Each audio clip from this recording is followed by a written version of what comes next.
अल्लाह ताला ने मुक़द्दर में ये किया जो इन्हीं की ज़बान से सुनेंगे। तो मेरी शादी ऐसे हुई कि मैं ये कहता हूँ कि अल्लाह अल्लाह है, वो पता चलता है।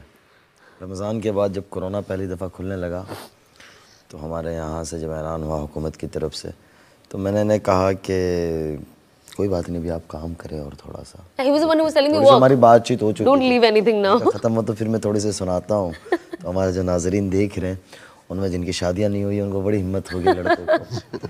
तो मैं ये कहा करता हूँ कि मुझे अल्लाह ताला ने सना दे दी ना, तो अगर कोई किसी भी लड़की का इरादा रखे ना, अल्लाह से मांगता रहे, कोशिश करता रहे, तो पूरा हो जाता है, नेका हो ही जाता है। बड़ी खूबसूरत हमारी कहानी। मुलाकात कैसे और कहाँ किस तरह हुई? First time we met in Mecca, अल्लाह के घर ही मुलाकात हुई थी। अब मुझे तो पता नहीं था ना कि मेरे मुकद्दर में ही बीवी बनने वाली है, तो मैंने पहले बहुत डर लगता था, मुझे लगता था आप फतवा दे देंगी मुझे। अल्लाह की पुलिस कहते थे। हाँ, अल्लाह की पुलिस कहती हूँ मैंने। मेरे अल्लाह के मौलवी लगते थे, नॉर्मल इंसान भी मुझे वो भी मौलवी। मैसेज आता है, बिस्मिल्लाहिर्रहमानिर्रहीम, अस्सलाम वालेकुम मौलाना का मेरे ऊपर।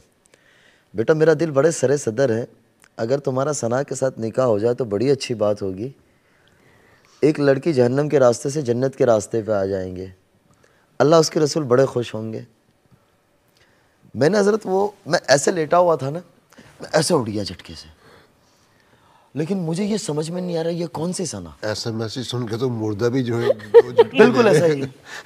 तो मुझे समझ में ही नहीं आवे कि ये कौन सी सना। मैंने मौलाना को लिखा, हज़रत मौलाना ने मुझे कहा फ़ोन के, बोले वही सना खान। मौलाना ने फ़ोन कट करके रख दिया। मैंने कहा या अल्लाह, मैं अब कैसे बात करूँ, मैं तो इसको बाजी कहता हूँ। तसव्वुर में भी नहीं था ना, क्योंकि हज़रत मैं एक बात बताता हुआ चलो, जो पहले कहने लगा था, मैंने कहा ये सुनाऊंगा निकाह के पैगाम के बाद तो अच्छा लगेगा। हमारे उस्ताद होते थे, वो कहते थे, मदरसे के तलबा होते हैं ना, कभी कोई जगह गलती कर दी, कुछ हो गया, कोई शिकायत आ गई, तो वो कहे कि भाई ऐसा क्यों काम करते हो। हम लोग रखते दाढ़ी, हमारी शक्लों के ठिकाने नहीं होते, पायजामे हमारे ऊँचे पहनते हैं, हम लोग कुर्ता पहनते हैं और खाते हैं बैंगन कड़ी खिचड़ी, ये सारा खाना खाते हैं हम।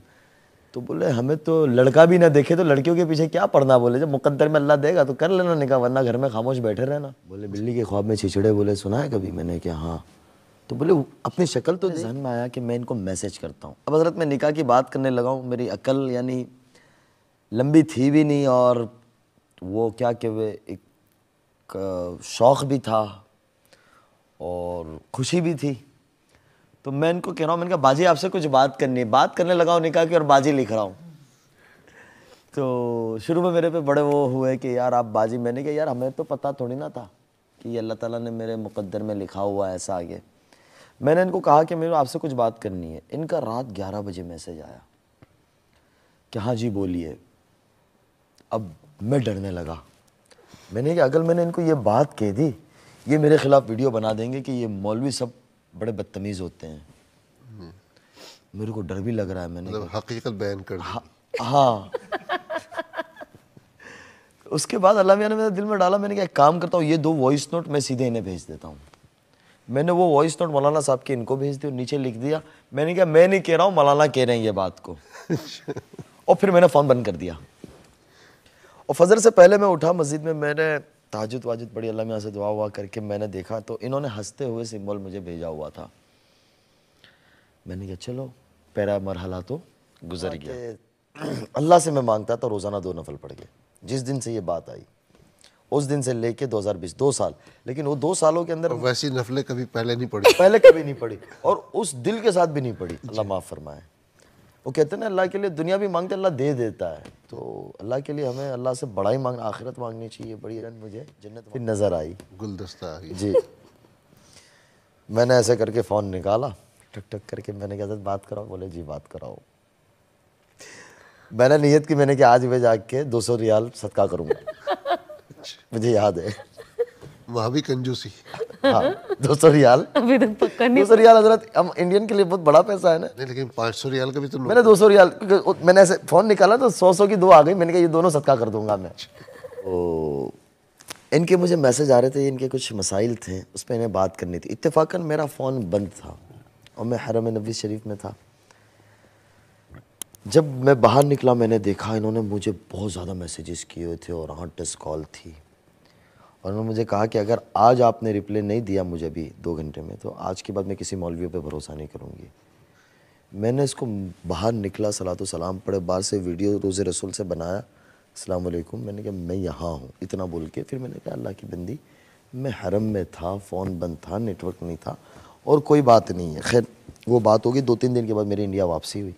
बम्बई में इन्हें एक जगह पे मुलाकात हुई मगरिब के बाद, 10 मिनट के लिए इनके कुछ मसाइल थे, उस पर बात की। मैं चला बुज़ुर्ग से ऐसे ही दुआ के लिए कह दिया, मैंने कहा दुआ करना, एक रिश्ते का ऐसा आया था 2 साल पहले लेकिन कोई बात चली नहीं, लेकिन अभी दोबारा वो बात ज़िंदा होने को लग रही है, तो आप दुआ फरमा दीजिएगा।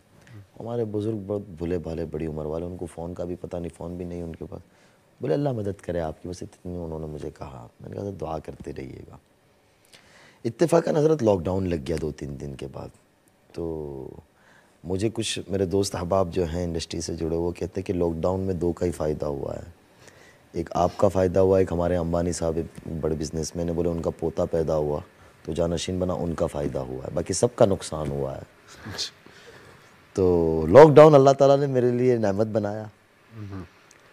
अब लॉकडाउन के अंदर ये मेरे से थोड़ी सी बातचीत ज़्यादा होने लगी, जैसे इन्होंने बताया कि रमज़ान होना शुरू हुआ, तो मेरे दिल में यह आया कि 100 चूहे खा के बिल्ली हज को चली। पहले सोच थी जो हम पढ़ते हैं किताबों में कि हर आदमी के लिए हुस्न ज़न रखना चाहिए और हमारे गुमान को अच्छा रखना चाहिए। मैंने अल्लाह से बड़ी उसके बाद माफ़ी मांगी, तौबा की, इनसे भी माफ़ी मांगी कि हमें बदगुमानी बहुत बड़ा जुर्म है, बदगुमानी नहीं रखनी चाहिए। कब अल्लाह किसी से क्या काम ले ले हमें पता नहीं है। ये मुझे रमज़ान में कहे कि मुझे आपसे कुरान पढ़ना है, आप जब पढ़ते हैं। मैंने कहा ठीक है, फ़ोन चालू रख देना, हमारा क्या चला जाना है। तो ये पढ़े रात भर, और लॉकडाउन में ये था कि हम भी घर में। ये मुझे फ़जर के बाद के वाक़यात सुनाओ, क्या स्टोरी है रमज़ान की, क्या दास्तान है। अब मैं इन्हें सुनाऊँ 9 साढ़े 9 बजे तक, ये सो जावे 9 साढ़े 9 बजे। मेरे वालिद साहब का मैं एक बेटा, मेरी 3 बड़ी हमसीरा 3 बहनें, उनकी शादी हो गई। तो मेरे वालिद साहब तबलीगी आदमी, थोड़े से सख्त मिजाज के हैं। वो मेरा दरवाज़े पे 10 साढ़े 10 बजे आवे, बोले कमबख्त मुफ्ती हो के मौलवी हो के, बोले कुरान का महीना है, सोता रहता है, नाम का मौलवी। अब मैं कहाँ कहूँ कि अब्बा जी अभी सोया हूँ। अब घर में बताऊँ भी तो कैसे बताऊँ ये। हज़रत आप यकीन न मानेंगे कि असर के वक्त मेरी आंखें इतनी बड़ी बड़ी हो जाओ, मैं बाकायदा दुआ करूँ कि अल्लाह ये 2020 न गुजरने देना, मेरा निकाह हो जाना चाहिए, वरना मैं अब शादी नहीं करूँगा। मैंने क्या, मैं अपनी ज़िंदगी ऐसे ही गुजारूँ, मैं बड़ी कुर्बानी, मैं अल्लाह में ऐसे दुआ करूँ हज़रत। तो मेरा इम्तिहान बहुत बड़ा था। इन्होंने मुझे रमज़ान के आखिरी दिनों में कहा कि नहीं, उसके बाद उस दौरान उस मौलाना साहब की फ़ोन आई और कहा कि आपको निकाह करना है। मैंने कहा 2 साल से तो लॉलीपॉप दिया हुआ है मुंह में, ना चूस पा रहा हूँ ना कुछ कर पा रहा हूँ। मैंने कहा ठीक है, मैं बोल नहीं सका बड़ों के सामने। फिर दूसरे दिन ही मुझे कहती आप मेरे से निकाह करोगे। मैंने कहा 2 साल से वो मौलवी साहब कर रहे हैं, लॉकडाउन ख़त्म होगा तुम अपनी दुनिया में चली जाओगी, मैं ऐसे बैठ रहूँगा। मैंने क्या, गिल्ली डंडा का खेल थोड़ी ना है कि यार आप लोग मजाक ही बना रहे हो। अब मेरी वालदा हज़रत इत्तेफाकन, आमतन माएँ हमारे इंडिया के अंदर आप बेचारी सीधी सादी घर की होती है, गांव देहात की, तो वो शादी की बड़ी फ़िक्र करती है। तो मेरी वालदा मेरी शादी की बड़ी फ़िक्र करे, वो रोज़ाना मुझे हर लड़की के बारे में कहे, बेटा ये इतनी अच्छी है, ये फ़ला बुज़ुर्ग के घर से, ये फ़ला। मैं अब कहूँ क्या कि अम्मा मैंने जो लॉलीपॉप में रखा हुआ मुझे कोई और समझ में ही नहीं आएगा। मेरी वालदा मुझे पूछा करे कि तुझे कोई जगह इरादा हो, मुझे पूछती रहे तो हम बात करें बेटा, ऐसी कोई बात नहीं है। मैंने कि अम्मा अगर अभी कह दूंगा और ये ना आई तो मैंने क्या, मुझे सारे हंसेंगे, आप भी हंसेंगे, तो मैं उस खामोशी से वो करता रहूं। इन्होंने जब मुझे कहा कि आप निकाह करेंगे, तो मैंने इन्हें पूछा, मेरे दिमाग में आया कि मैंने कहा आपकी हज़रत मौलाना साहब से बात हुई थी? बोले जी हुई थी। तो मैं समझ गया, मैंने क्या फिर तो इन्हीं के साथ की निकाह की बात हो रही है। तो इन्होंने मुझे कहा कि आप मेरे यहाँ मेरी अम्मी को मिलने आ सकते हो। अब उस टाइम पे लॉकडाउन चल रहा था शदीद तरीके से, तो हम लोग थोड़ा बहुत काम कर लेते थे हॉस्पिटल का, उसका रिफाई का, लेकिन परमिशन के बगैर तो परमिशन निकाल लेते थे। तो मैंने परमिशन निकाली, परमिशन में ताख़ीर हुई, लेकिन गाड़ी की परमिशन नहीं निकली, मेरे जाने की परमिशन निकल गई। स्टेज चेंज करने के लिए परमिशन लेनी पड़ती थी। तो अल्हम्दुलिल्लाह वहाँ ताल्लुकात थे और मैंने एक अपना रीज़न भी था, मुझे जाना भी था। 2 महीने हो चुके थे गुजरात में, तो परमिशन मुझे मिल गई, लेकिन कोई गाड़ी की नहीं मिली मुझे। तो अब बम्बई कैसे पहुँचूँ हज़रत?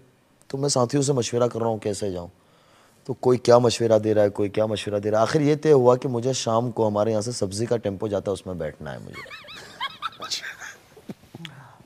अंकलेश्वर से 300 किलोमीटर। लड़कों को कहा, मैंने कहा घर की कहानी आप संभालो मेरी। मैंने अपना बैग पैक किया, शाम के वक्त बैठा, तो मतलब आप उनको फिल्म से हटा रहे और खुद फिल्मी मैं दुनिया में आ गए। फिल्मी दुनिया में जाने लगा। तो हमारे हजरत अंकलेश्वर से चलते हैं, फिर सूरत आता है, नौसारी, बलसाड़, भिलाड़ आता है चेक पोस्ट, गुजरात बॉर्डर। वहाँ मुझे रुकना था, वहाँ तक वो जा रहा था। वहाँ से सारा दिन रुकना था और दूसरे दिन रात में वहाँ से फिर दूसरे टेम्पो से चलना था आगे। सब्जी का टेम्पो तक ठीक था, पहुँच गया वहाँ, साथियों ने इंतज़ाम किया, हाईवे पे रुका किया। फिर उसके बाद हजरत हुआ ये कि आज सब्जी का टेम्पो नहीं, आज यहाँ से मुर्गी का टेम्पो जा रहा है। अब हमारे इंडिया में मुर्गी का टेम्पो आपने देखा ही होगा, वो खुले होते हैं, वो बेचारे इस तरीके से जा रहे होते हैं। मैंने 3-4 मास्क लगाया, ऐसे करके लगा बैठा। 10 मिनट में तो मैं भी उसी तरीके से हो गया। कंडक्टर, मैंने कहा चलो हम भी बन जाते हैं।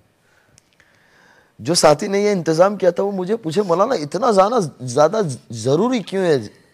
थोड़े दिन रुक जाओ, 10 दिन में खुल जाएगा। मैंने कहा बहुत ज़रूरी है। बोले क्या वजह है? सारा कुछ बंद है। मैंने कहा वो वजह कुछ वक्त के बाद पता चलेगी अगर हकीकत में बदली तो, वरना इसको राज को ही रहने देना, क्योंकि मुझे भी तो पता नहीं था ना आगे क्या होना है। अब ये कह रहे कहाँ पहुँचे, तो मैं फ़ोन बंद कर दूँ। मैं कहा ये कह रहे कौन सी गाड़ी में, मैं इसको थोड़ी कह सकता हूँ कि मुर्गी के टेम्पो में आ रहा हूँ। मैं हज़रत अंधेरी जोगेश्वरी के हज़रत मौलाना भी आखिरी आए थे ना, जहाँ हज़रत मौलाना को मिला वहीं मैं उतरा। वहाँ एक दोस्त को बुला लिया था, वहाँ की मस्जिद के करीब में गया, गुसल वुसल किया, कपड़े वपड़े पहने, इनके घर पहुँचा। ये कि वे गाड़ी का है, मैंने कहा वहाँ आगे साइड पे रखी हुई है। ये शादी के बाद के ये बहुत हंसे मुझे कि वे यार, मैंने कहा इतनी बड़ी कुर्बानी दी है मैंने। अब उसके बाद हुआ ये लॉकडाउन खुला, ये गुजरात आए तो मेरी वालदा को, वो माशाल्लाह वालदा को बहुत सारी बच्चियां बहनें मिलना आती रहती, तो वालदा ने से कुछ कपड़ा दिया, कुछ जानमाज दिया और रिंग दी। मेरे घर में पता नहीं है मेरी वालदा को ऐसा कुछ अभी कि ऐसा कुछ चल रहा है। तो ये हंसने लगी देखकर, ये हंसती बहुत है, अल्लाह ताला ने हंसता रखे हमेशा। तो इस तरह से बैठे हुए वालदा ये और मैं इस तरह से बैठा हुआ हूँ। तो मेरी वालदा कहती है तुम दोनों भाई बहन का मसला है, देख लो। मैंने कहा अम्मा मैं बहू बनाने के चक्कर में 2 साल से पापड़ तोड़ रहा हूँ और आप बहन बना रहे हो। मैं इसको बाहर दरवाजे पे निकलते कहा, मैंने कहा मेरी अम्मी सीधी सादी गांव की रहने वाली, इनकी बातों पे ध्यान न देना, अपना जो ट्रैक चल रहा है उस चलने दो अभी। लेकिन इतना ज़रूर था हज़रत, मैं यहाँ ये कहूँगा कि मैंने इनसे दीनी बात कोई नहीं की, ना मैंने कोई चीज़ का फोर्स किया, ना मैंने इनको हिजाब लेने का कहा, ना अबाया लेने का कहा, ना नकाब लेने का कहा। हिम्मत ही नहीं थी। हिम्मत ही नहीं थी। और ये खुद ही लेती चली गई माशाल्लाह।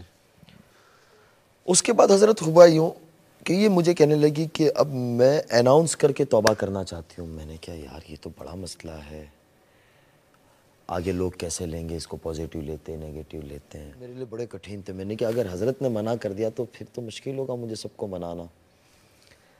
अब वो 2 दिन में हज़रत मैंने इशराक भी पढ़ी, चास भी पढ़ी, अव्वाबिन भी पढ़ी और जितनी नफलें पढ़नी थी, तहज्जुद भी, और इनको भी कहा कि बोले ये कि वे क्यों इतना परेशान हो। मैंने कहा आप भी पढ़ो, बाद में बताऊँगा, आप भी अल्लाह से मांगो। मेरे घर किस तरह बात करूँ मैं, इनके घर का तो मसला था नहीं। हज़रत मौलाना से मैंने फिर अर्ज़ किया तो मौलाना ने फिर एक पैगाम भेजा कि बिस्मिल्लाहिर्रहमानिर्रहीम, ये पैगाम अनस के वालिदैन के नाम है, हमें एक रिश्ते का ख्याल आया है, पता नहीं आपके यहाँ काबिल कबूल है या नहीं है, अगर हो जाए तो बड़ी अच्छी बात होगी, एक लड़की जहन्नम के रास्ते से जन्नत के रास्ते पे आ जाएगी, अल्लाह उसके रसूल बहुत खुश होंगे, अल्लाह आप हज़रात की मदद फरमाएँ। मैंने मेरी वालदा को सुनाया तो मेरा जो हज़रत ख़ानदानी जो ताल्लुक़ है ना, मेरे नाना हमारे यहाँ के तबलीग के बड़े ज़िम्मेदारों में थे, क़ाज़ी अब्दुल वहाब साहब जी।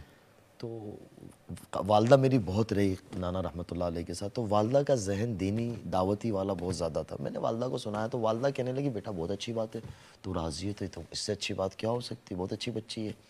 मैंने कहा अम्मी राज़ी हो गए। फिर अम्मी कहने लगी अब्बा से तू बात कर। मैंने कहा यार शेर के गले में घंटी कौन बांधे।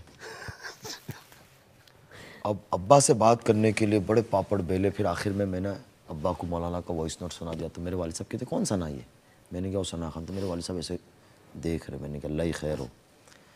उनकी ज़बान से निकल गया कि बेटा वो हमारे घर में मैच हो पाएगी, हम लोग सीधे साधे लोग हैं। मैंने कहा वालिद साहब को मैं वालिद साहब का जहन बना रहा हूँ। मैंने कहा अब्बा शादी एक जुगाड़ी है, एक रिस्क का नाम है कि लड़के की लड़की के साथ बनती है, लड़की की लड़के के साथ बनती नहीं, पता नहीं मोहब्बत से लेके चलना पड़ता है, चल जाता है, अल्लाह मालिक है। मैंने कहा अच्छी नीयत के साथ चलेंगे। खैर ये राज़ी हो की रात डाला, इन्होंने फ़ोन बंद कर दिया। 10 अक्टूबर को तो पूरी दुनिया में हंगामा मच गया कि इन्होंने इंडस्ट्री छोड़ दी इस तरीके से। अब शादी की बारी आई कि शादी तो हम ये चाह रहे थे कि हरमैन में करें जाके निकाह, लेकिन इत्तेफाकन कोरोना था, लॉकडाउन था, खुलने के कोई आसार नज़र नहीं आ रहे थे। फिर मशवरा यही हुआ कि ज़मान अमर लाट साहब वगैरह बुज़ुर्गों से कि भाई अपनी जामा मस्जिद के अंदर जुमा के बाद निकाह कर लें। इन्होंने अपने सारे ख़ानदान दोस्त, इस पर एक हज़रत एक बड़ी हंसने वाली बात सुनाऊँ मैं आपको। इनके वाल साहब दुबई रहते थे, अब यहाँ आ गए, पहले ये अपनी वालदा के साथ होती थी। तो इनके वाल साहब आए ना शादी से एक हफ़्ते पहले, 20 नवंबर 2020 को मेरा निकाह हुआ। तो मैं बम्बई गया था लेने, एयरपोर्ट से मैंने लेके घर छोड़ा इनके, मैं चला आया, 1.5-2 घंटे में वापस हो गया। इन्होंने अपने वालिद साहब से कहा कि ये आपका दामाद है, आपको किसी को बताना नहीं, कौन है क्या है कुछ नहीं बताना है। इन्होंने अपने किसी दोस्त को यानी सुगंध भी नहीं आने दी हजरत, खुशबू भी नहीं आने दी। और अब निकाह हो चुका था? नहीं, निकाह नहीं हुआ था, अच्छा, नहीं होने वाला तैयारियां चल रही थी। और इनके रिश्तेदारों को इन्होंने कहा कि बेंगलोर में निकाह है, लड़का बेंगलोर का है। इन्होंने सबका रुख उस तरफ मोड़ दिया। जब इन्होंने सबको टिकटें भेजी गुजरात आने की, उस रात पता चला कि गुजरात में है, सूरत के पास। और फिर वहाँ लड़के गाड़ियाँ लेके लेने गए थे। तो जुमा के दिन 1-2 दिन पहले आमतन हमारे यहाँ इंडिया वगैरह हमारे बरसग़ीर में ही होता है कि लड़का बारात लेके जाता है, ये अपने कुछ रिश्तेदार दोस्तों के साथ। इसको मैंने गुजराती बुला लिया था। 2 दिन पहले जब मैं इनको लेने गया तो मैं दूसरी गाड़ियों में था और ये अपनी गाड़ी में, माशाल्लाह ड्राइविंग खुद अच्छी कर लेती है, तो कि मैं अपने वालिदैन को लेके मैं अपनी गाड़ी से चलूँगी। मैंने कहा ठीक है, आगे आगे पीछे गाड़ियाँ थी। तो अब ये मेरे से जब बात कर रही थी ना, कहीं रुके तो ये इस तरह से बात कर रही थी। तो इनके वालिद साहब इनको पूछते हैं, मैं एक जगह चाय के लिए रुका नवसारी बलसाड़ के पास। इनके वालिद साहब कहते ये लड़का कौन है, बहुत ज़्यादा तुम्हारे से क्लोज हो रहा है। इन्होंने इनके वालिद साहब को ऐसा डरा दिया था कि वालिद साहब इनका मेरा नक्शा भी भूल गए, चेहरा भी। तो ये कहते हैं कि अब्बा यही वही तो लड़का है। ये आ गई, खैर दूसरे दिन निकाह हुआ और फिर सारी दुनिया में जिस तरीके से हंगामा। लेकिन अल्हम्दुलिल्लाह अल्लाह का बहुत शुक्र है, हज़रत इन्होंने बहुत साथ दिया और बहुत बड़ी क़ुरबानी दी, क्योंकि वो बम्बई की दुनिया ऐसी चकाचौंध है हज़रत की, बहुत मुश्किल है उससे पीछे आना, क्योंकि इतनी सारे आराई से दुनिया है, आराई से ज़िंदगी है। अल्लाह ने जज़ाए खैर दे। अब तो हज़रत कभी कभी ये लगता है कि मैं बॉलीवुड में था, इसे में यानी 2 साल से लोग सुनना चाह रहे थे, तो मैं अपनी सआदत भी समझता हूँ कि ये बात खुलकर हम दोनों साथ में बैठकर जो बातें इन्होंने कही हैं उसमें कितनी सच्चाई है? जी पूरी सच्चाई है। अगर ये मुझे कहने कहते तो मुझे नहीं पता ये क्या चाहते हैं, मैं किसमें इसमें कौन सी चीज़ें एडिट करूं। तो जब ये कह दी तो मुझे पता अच्छा ये कहना है, वरना इसमें बहुत सारी बातें अगर मैं कहती तो एडिट हो शादी हुई ना, उसके बाद इंडस्ट्री वाले काफ़ी दोस्त अहबाब मुझे कहने लगे, बड़े एक्टर्स, कि यार ये मुफ्ती, गूगल के ऊपर 2 दिन सबसे ज़्यादा हाईलाइट में रहा था मुफ्ती लफ्ज़ कि ये है कौन। और लोगों ने काफ़ी बना के भेजे थे, कुछ मूवीज़ के फ़ोटो के निकाल लिए थे, वो बैग लेके दौड़े और लिख रहे कि हम भी मदरसे में एडमिशन लेने चले। बहुत मीम्स बने थे हमारे ऊपर एक्चुअली। तो एक बहुत बड़े हमारे आर्टिस्ट कहने लगे मुझे कि मदरसे की एडमिशन ऑफिस के ऊपर एक फ़ोटो लगानी चाहिए, आपकी फ़ोटो, कि मुफ्ती बन जाओ तो ऐसी लड़की मिल जाएगी। तो शुरुआत के अंदर बहुत हुआ। वो बुज़ुर्ग को उनके खादिम एक बहुत करीबी वो कहने लगे, बोले जब हुआ ना मैं गया कमरे में कि हज़रत 20 साल से खिदमत कर रहा हूँ, ले गया वो, बोले हमारा क्या कसूर था।